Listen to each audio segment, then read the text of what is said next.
Hola a todos y todas, bienvenidos, bienvenida a este espacio de conversación con expositoras y expositores de Congreso Futuro 2025 bajo el lema ¿Qué humanidad queremos ser? En esta ocasión estamos junto a María Gabriela Huidobro, historiadora especialista en la historia de las mujeres y su rol en la historia de nuestro país. Muy bienvenida, María Gabriela. Muchas gracias, Jaco, por esta oportunidad de conversar. María Gabriela, empecemos a conversar sobre la brecha que existe en la historia misma con respecto al relevo de la importancia que tienen las mujeres. Cuéntame, por favor, ¿cómo ha sido ese desafío para ti? Mira, la verdad es que uno tiende a pensar, el desafío que uno tiene como historiador es tratar de demostrar que las mujeres siempre han contribuido en la construcción de la sociedad, en todos los procesos históricos, pero cuando uno va a los textos, a los libros, a las fuentes, se encuentra con una disparidad tremenda entre la cantidad de nombres y protagonismos masculinos respecto de la visibilidad que tienen las mujeres. Y eso lleva muchas veces a pensar a la gente que las mujeres no han sido tan importantes, o más bien han estado como recluidas y silenciadas y no han tenido la posibilidad de participar en la sociedad, cuando en realidad siempre lo han hecho. Entonces hay un desafío, creo que tenemos en el mundo de la historia, de demostrar que una cosa son los relatos de la historia, lo que quedó escrito, que fue mayoritariamente escrito en el pasado por hombres, y otra cosa es que lo que se entiende por la historia misma, es decir, los hechos del pasado, donde obviamente han participado siempre las mujeres, y la labor está en tratar de recuperar esas huellas para demostrar que las mujeres siempre hemos sido y somos importantes si queremos construir sociedad.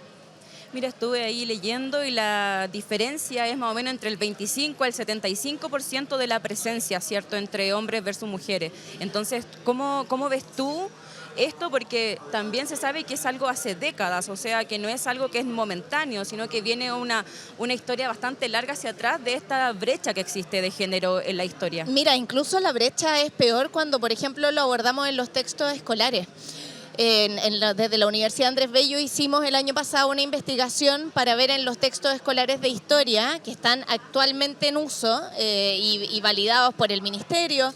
Y la brecha en términos de contenidos del mismo relato y de la materia que le pasan a los escolares es de 91 para los hombres, 91% wow, y 9% para las mujeres. Lo que pasa es que se tiende como a equiparar esa brecha cuando uno considera el material gráfico, las fotografías, los cuadros, claro, ese tipo de cosas. Pero en esos espacios las mujeres la verdad es que aparecen más bien como colectivos anónimos, no como sujetos que realmente protagonizaron las acciones. Entonces es un desafío que tenemos hoy y que no es exclusivo de Chile. Uno revisa la literatura a nivel mundial y es una brecha que existe en la mayoría, sobre todo del material escolar que circula actualmente. Entonces es un gran problema, porque si este sigue siendo el relato que persiste cuando educamos a nuestras futuras generaciones, bueno, tenemos un desafío incluso mayor que combatir a la historiografía que hasta el día de hoy ha primado. Exactamente, de hecho mencionaste la palabra clave, anónimo. O sea, ¿tú podrías decir que muchos de esos escritos que están como anónimos podrían haber sido mujeres? Uno podría aplicar el concepto para dos cosas. Efectivamente, lo primero es que la contribución de las mujeres muchas veces ha sido anónima. Pongamos como ejemplo el escenario que es más radical, el de las guerras, porque los relatos sobre guerras, bueno, están poblando siempre los relatos históricos, la memoria histórica de los eventos más llamativos. Y ahí uno tiende a pensar en escenarios de guerra que solamente han estado poblados de hombres. Y uno puede ver entre las imágenes, las pinturas que nos recuerdan esos eventos y que no tienen ninguna mujer. Pero las mujeres, fuera de además haber tenido que tomar las armas muchas veces, ocuparon roles fundamentales en cualquier conflicto bélico, como enfermeras, como cantineras, y suelen no estar cuando su contribución fue muy, muy importante. Entonces, muchas veces están en el anonimato, pero el hecho histórico no se entendería sin ellas.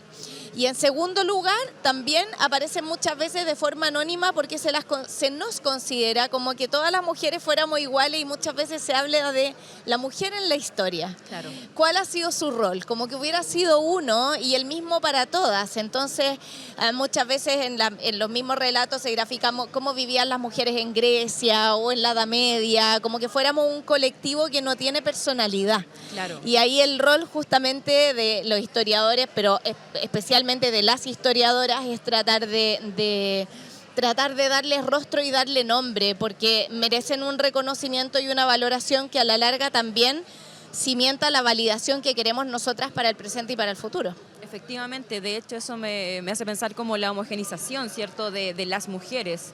Entonces, desde ahí, ¿tú cómo ves esta conexión con el pasado para poder proyectar el futuro, pero desde un presente consciente con respecto a la labor que han hecho las mujeres y no ponerla en segundo plano? Porque lo que tú estabas mencionando efectivamente tiene que ver con, son cuidadoras, ya, eso pasa como a segundo plano porque no es profesionalizante, ¿me entiendes? Entonces, ¿cómo salimos de ese loop?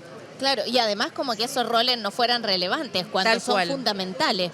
Pero efectivamente yo creo que hemos cometido un error cuando estamos hablando desde las categorías del presente y mirando hacia el futuro, pensando que es ahora cuando las mujeres hemos empezado a participar de ciertos espacios que antes eran casi como exclusivamente masculinos. Y nos desconectamos con ese pasado con el que realmente podríamos identificarnos. Claro. En el fondo yo creo que es sumamente importante que logremos entender que todo lo que tenemos ahora, en el fondo, incluso lo que falta, también tiene relación con esos procesos que a veces se arrastran por siglos y sin los cuales no se entendería nuestro presente. Si nosotros llegamos a pensar que las mujeres en realidad no tuvimos roles importantes en el pasado y que fueron los hombres los que hicieron historia, yo creo que nos quitamos el piso. Porque al final terminamos diciendo que la verdad es que no somos esenciales para la construcción de la sociedad. Si los hombres se las arreglaron lo más bien en épocas pasadas sin nosotras, ¿por qué nos necesitan ahora? Claro. Y en realidad la sociedad siempre se ha construido entre hombres y mujeres, viendo de qué manera cada uno aporta, no solamente desde su diferencia de género, sino que de su valor personal como individuo. Claro, y de las capacidades y habilidades que tiene cada quien también, ¿cierto? Exactamente. ¿Cómo a raíz de este estudio también la importancia de la visibilización nos invita a las nuevas generaciones a poder también ser protagonistas del presente y del futuro que estamos construyendo, entendiendo esta disparidad dentro del escenario que estamos viviendo? Por eso yo creo que es tan relevante que podamos encontrar esas referentes que nos precedieron, porque finalmente también pueden constituir modelos u objetos de inspiración para, sobre todo, las niñas en la actualidad. Porque al final la disparidad uno ve que a veces es más discursiva en la historiografía. O sea, por supuesto hubo disparidad en los hechos. Las mujeres hasta hace 100 años, o sea, hace menos de 100 años no éramos ciudadanas de pleno derecho. Entonces siempre ha existido una disparidad. Pero eso en términos formales, en términos de fondo, como digo, siempre las mujeres independientes que no hayan podido votar tenían opinión política. Y en la medida en que reconozcamos, por lo tanto, que siempre hemos aportado, esos personajes también pueden constituir referentes modélicos o de inspiración para las nuevas generaciones. Perfecto, María Gabriela. Es muy interesante poder como relevar la importancia de estas conversaciones, porque al final escuchamos a veces el calladita te ve más bonita. Entonces eso también invisibiliza cuál es el rol que tenemos dentro del espacio en el cual o el contexto en el cual nos desempeñamos. Por supuesto, en todo ámbito en el fondo y claro, y es importante ir tomando como conciencia de muchas veces ciertos conceptos que se arrastraban históricamente y que los habíamos naturalizado para darnos cuenta de que en realidad no son naturales, eran más bien construcciones culturales que en la medida que vayamos tomando conciencia de ellos podemos ir enfrentando y replanteando de alguna forma. En 3 conceptos, ¿cómo definirías el rol de las mujeres en la historia de Chile? Fundamental, el primero. Realmente yo estoy convencida de que no hay proceso histórico en el que no haya habido participación femenina. Puede haber sido más o menos visible, pero las mujeres siempre hemos estado en todos los espacios que han significado procesos o acontecimientos históricos. El segundo es enriquecedor, porque siempre las mujeres de alguna forma han participado de otra manera y por lo tanto no podríamos decir ni siquiera que solo vienen a complementar, porque su rol no es secundario, claro, sino que es diferente, pero finalmente es también igualmente importante para entender el proceso histórico en su totalidad. Y por lo mismo yo diría que el tercer concepto, mientras tanto, y es lo que uno está tratando de compartir, es que ha estado incompleto en la memoria histórica. El tercer concepto sería incompleto, porque tenemos, me gusta la figura un poco del antiguo álbum de laminitas.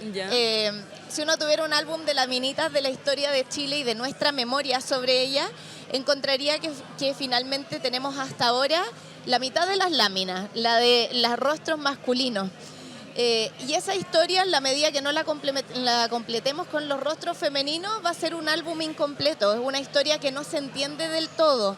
Le podemos dar una lógica, pero en realidad está incompleta y es mucho más compleja y rica cuando consideramos también a los rostros femeninos. Perfecto, María Gabriela. Es muy interesante poder ampliar el conocimiento y poder mostrar que esto realmente es una brecha real, porque a veces se escuchan palabras como ya hay mucha visibilización de las mujeres o ya todo es para las mujeres, pero ¿cómo hacemos comprender a esas personas de que realmente es necesario seguir haciendo estos esfuerzos? Porque realmente no estamos todavía disminuyendo la brecha, sino que está mantenida todavía. Yo creo que el problema es que a veces esto se entiende en tonos y códigos de rivalidad.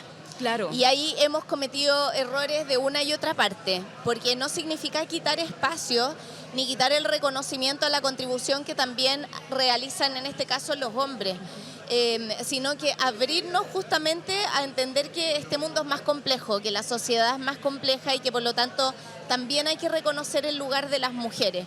Y justamente es eso, cuando uno dice que quiere, que hay evidentemente una brecha entre el 91% de hombres y el 9% de mujeres en los textos escolares, no es que uno aspira a la paridad.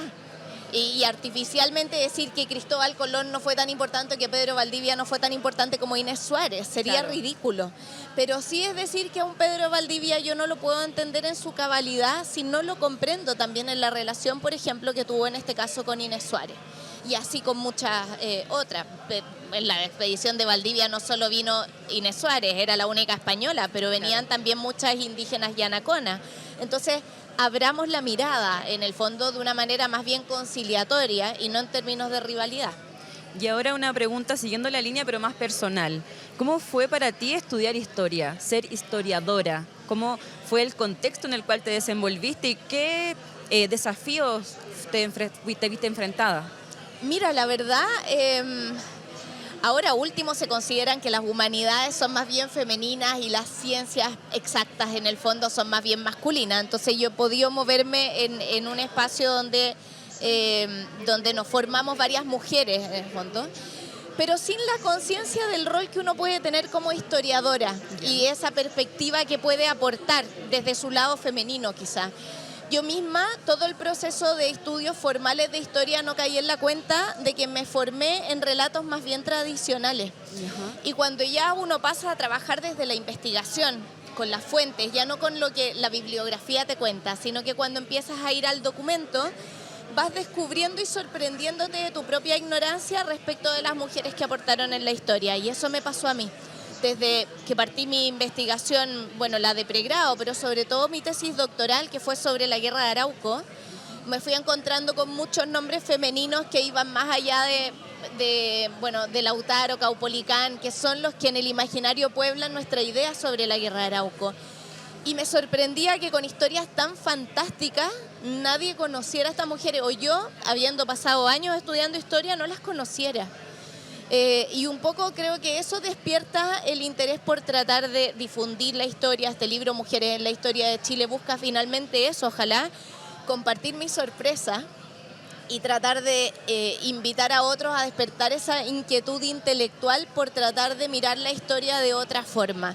Y creo que eso tiene que hacerlo uno más bien de manera autodidacta, porque siguen los programas todavía formativos muy enfocados quizás en un relato más bien tradicional. Exactamente, esos formatos son más bien estáticos y cuesta un poco que cambien. Vamos a seguir hablando mucho. Un poquito más de tu libro a la vuelta de la pausa comercial. Estamos con María Gabriela Huidobro, historiadora especialista en la historia de la mujer, el rol de la mujer en la historia de nuestro país. Volvemos pronto.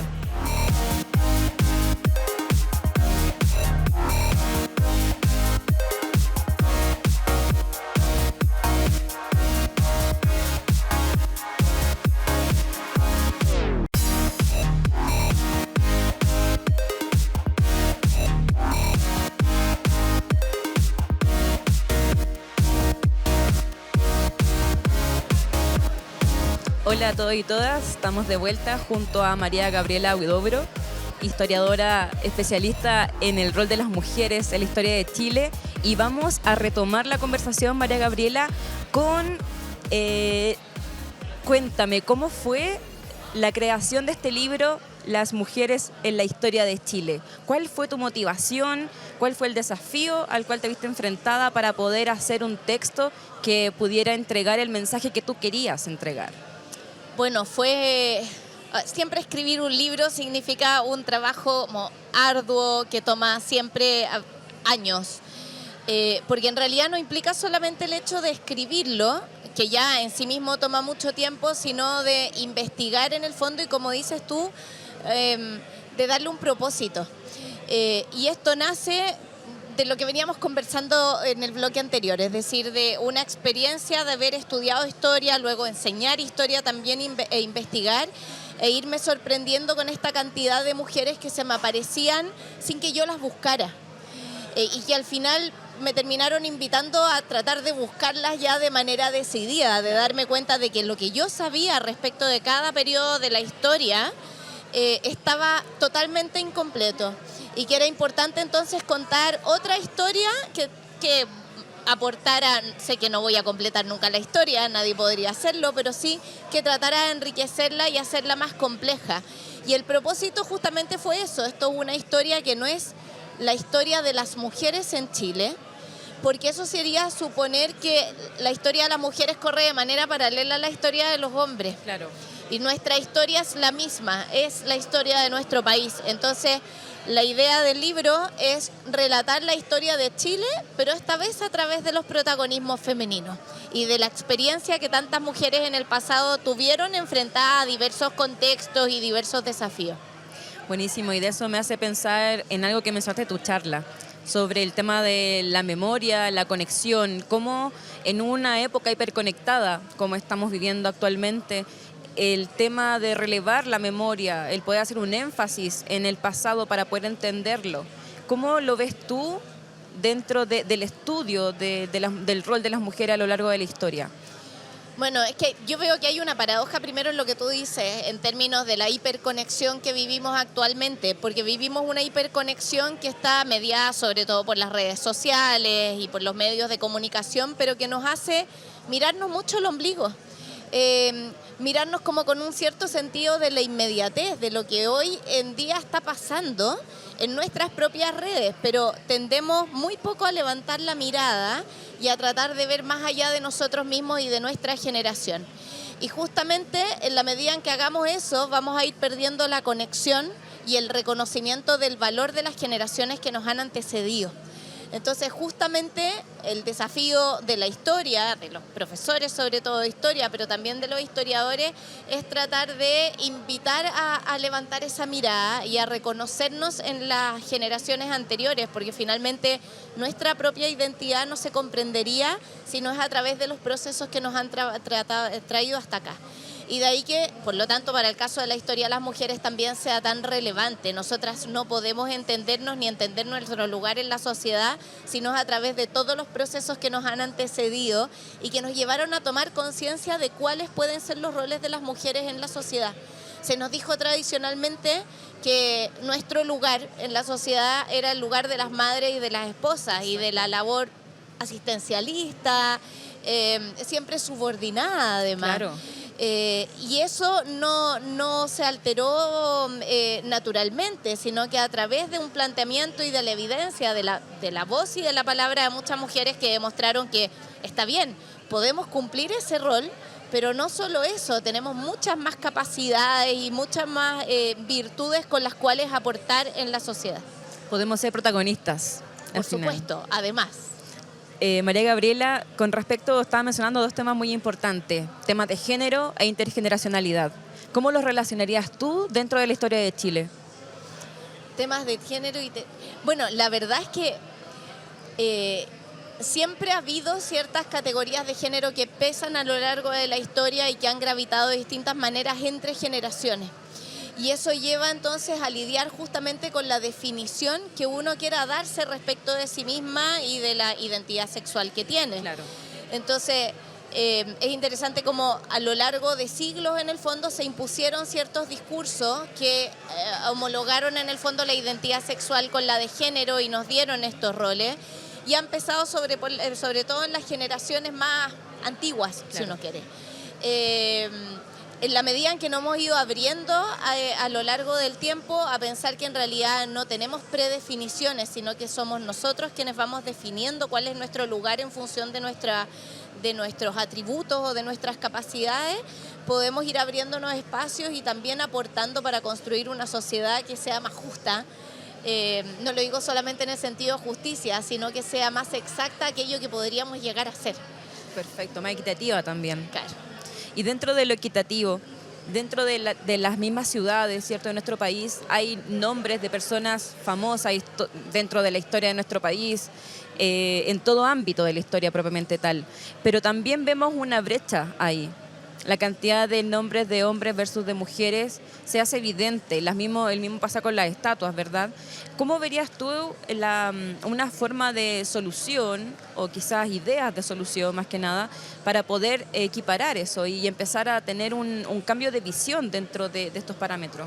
Bueno, yo creo que no basta solamente con el tema de los nombres, que puede ser un gesto simbólicamente importante, claro, pero no tener un impacto real o significativo en el reconocimiento y la valoración de las mujeres en la historia. Lo vimos también en otra investigación que realizamos en la Andrés Bello hace poco, derivada de la de los textos escolares, y relacionada con lo que actualmente las generaciones de escolares conocen acerca de los personajes de nuestra historia. Y fíjate que había muchos que cuando les preguntamos quién era Pedro Valdivia nos dijeron que era un metro. Mira. Porque no se han averiguado más allá. Claro. Entonces, claro, sería muy interesante que ya calles que existen, por ejemplo, como la calle Eloísa Díaz o la calle Irene Morales, la calle Ernestina Pérez, vieran alguna manera de ocupar ese espacio para sugerir también algo más allá, una imagen más allá, una historia más allá del mero nombre. Claro. Como se hace también en otras ciudades, sobre todo uno lo ve en Europa, donde hay hitos en los distintos espacios urbanos que indican que aquí vivió un determinado personaje y nos cuentan un poco de esa historia. Invitan a interesarse por el nombre. Por supuesto, instalar el nombre yo creo que podría ser un primer paso, sin de nuevo rivalizar con los hombres que se merecen, claro, también su lugar. Pero sí ver estrategias que podríamos ocupar ahora, y yo digo, no solamente ahora en el espacio físico, o sea, ojalá también en el espacio digital, que nos inviten a no solo destacar el nombre, sino atraer a través de la historia que tienen estas personas. Son gente que está llena de anécdotas y que a quién no le gusta escuchar una buena historia. Entonces, sí, es verdad. Ojalá pudiéramos despertar la curiosidad intelectual, ese bichito de la copucha que todos tenemos, para averiguar un poco más de estos personajes. Me río porque me acordé de mi profesora de historia de la enseñanza media, que ella decía, vengo con el cagüín histórico. Claro. Y ahí era lo que a todas nos iba bien en la prueba al final, porque nos quedaba mucho, porque la forma también en cómo la contaba, es que eso es fundamental. Forma, claro, era distinta, o sea, te llamaba, te envolvía al final. Exacto, hay quienes son un poco críticos del anecdotario histórico.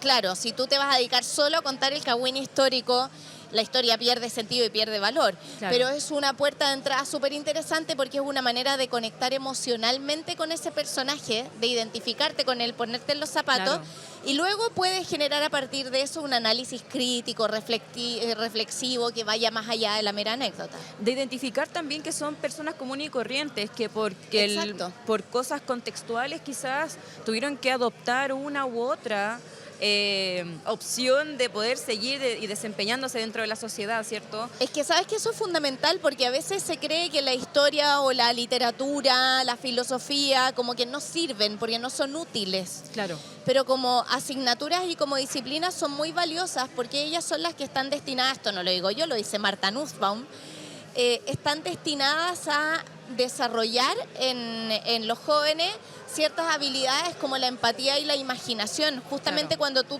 lees un libro y te compenetras con él, llegas a ponerte en el lugar del personaje, e imaginarte otros mundos. Y en la historia ocurre lo mismo. Entonces le enseñas a los niños a ponerse en el lugar de otro, que al final es la habilidad fundamental para la democracia. Tratar de pensar no solo en mi bien, sino que en el bien de los demás. Totalmente, tanto que nos falta socialmente eso, ¿verdad? Como el sistema de empatía y el conocer y reconocernos también en los otros y en las otras. Claro, encontrar que tenemos estos puntos en común, que es justamente esta historia que nos trae hasta acá. Perfecto. María Gabriela, tengo una consulta con respecto a cuáles serían tus tips para aprender historia de Chile, pero con esta perspectiva de género, tratando de visibilizar tanto hombres como mujeres, en la construcción propia de la historia, porque al final estamos viviendo la historia de Chile constantemente. Sí. Es más allá de los libros, ¿verdad? Y quizás hoy en esta era hiperconectada es mucho más evidente que antes. Cuéntanos, ¿cómo podríamos ser partícipes de esto? O sea, yo creo que cada uno tiene que volcarse hacia esa búsqueda de la historia desde sus propias inquietudes e intereses. La historia no son solamente los grandes acontecimientos. La historia se construye todos los días, como dices tú, desde los espacios que a cada uno de nosotros nos corresponde ocupar. Entonces, a veces, hacer nacer, inspirar en el fondo ese interés por la historia no tiene que ser necesariamente a través de estos personajes que muchas veces no tienen mucho que ver con nosotros, sino invitarnos a preguntar por nuestra propia historia familiar, por ejemplo, por nuestra propia historia del barrio, del lugar donde nacimos, qué tenemos en común con nuestros vecinos. Y eso al final no solamente ayuda a saber de dónde venimos, sino a situarnos mejor en nuestro presente y reconocernos como miembros de una sociedad, de una familia o de una comunidad. Entonces creo que la historia no les es ajena a nadie, no puede ser ajena a nadie. Y tenemos que pensarla no como esta gran disciplina que acumula datos, que acumula fechas, que a mucha gente le asusta porque te dice que yo no tengo buena memoria.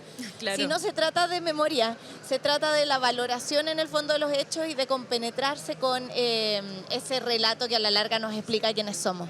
Eso es súper importante con respecto a la memoria, porque al final no es aprenderse de memoria, no es saberse la fecha en específico, no es tener toda la información almacenada en nuestro cerebro. Y para eso ahora tenemos internet que nos va a recordar la fecha. Sino que la memoria va más allá, va el poder recordar, ¿no? De poder basarse en un algo para poder seguir construyendo. Por eso son tan importantes los hitos. Ojalá que no se perdiera esa tradición de celebrar ciertos momentos de nuestra historia, estos hitos patrios, pero quizás otros que también tienen que ver con espacios locales. Lo vemos nosotros en nuestra vida individual, el cumpleaños, no es así que uno lo celebre porque sí, es porque dentro de todo estamos recordando quiénes somos. Y lo mismo ocurre con esta fecha, no es la fecha en sí misma, es que esa fecha nos invite a pensar, a reflexionar. Claro, esto puede ser un poco polémico, pero cuando se sacó un poco de la visibilidad el 12 de octubre, porque resulta efectivamente una fecha conflictiva, ojalá no se haga. Porque es importante que eso nos invita a la reflexión también y a formar ciertas perspectivas críticas. Cada uno opinará lo que quiera, pero no podemos no tener opinión respecto de quiénes somos. Exactamente. Para ir finalizando, María Gabriela, estaba muy interesante la conversación, muchas gracias. Quiero preguntarte la premisa del Congreso Futuro de este año. ¿Qué humanidad queremos ser desde el punto de vista de una historiadora? Yo creo que queremos ser una humanidad más humana. Cuando pensamos en el futuro, y ese fue en parte el desafío de recibir la invitación para participar desde la historia en un congreso del futuro, tendemos a asociarlo a la tecnología, a la ciencia más dura en el fondo, a la comunicación y la velocidad, pero ninguna de esas cosas tiene sentido si no hay un propósito humano detrás. Entonces creo que además invitaciones como esta que nos permiten entrar en diálogos y en diálogos interdisciplinarios justamente van en esa buena dirección. Queremos una humanidad que se recuerde siempre que al final todo lo que tenemos, todo lo que podemos progresar no tiene sentido si no es para nuestro propio bien finalmente, y no el bien individual, sino que el bien como sociedad. Exactamente, el bienestar colectivo finalmente. Exacto. Muchas gracias por tu tiempo, María Gabriela, y por todo lo que hemos conversado hoy. Damos por finalizada la entrevista junto a María Gabriela Huidobro, especialista en la historia de las mujeres, en la historia de Chile. Así que muchas gracias por todo y nos vemos en una próxima ocasión.